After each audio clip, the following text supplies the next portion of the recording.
đoan ga về loa ge nàng à tu ngõ ta gây da cái đây rây ra ra xa bé cái đây rây mà bông ge cả ra hay bé phang gai lo anh đi dân nhàn ruộng mẹ ta ge hay tiếng hoàng năm lấy nè nè tua bông gương nhưng đầu là bé chín năm giờ tua bông gương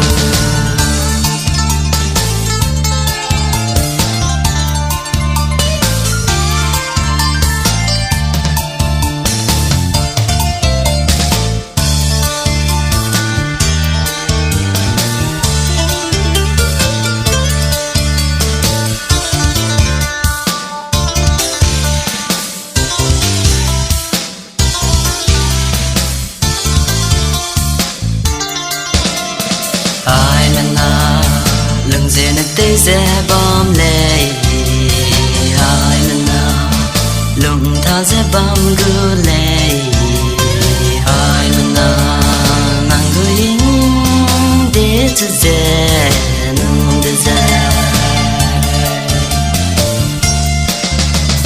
ia đoan ga về loa ge nàng à tu ngõ ta gây da cái đây rây ra ra xa bé cái đây rây mà bông ge cả ra hay bé phang gai lo anh đi dân nhàn ruộng mẹ ta ge hay tiếng hoàng năm lấy nè nè tua bông gương nhưng đầu là bé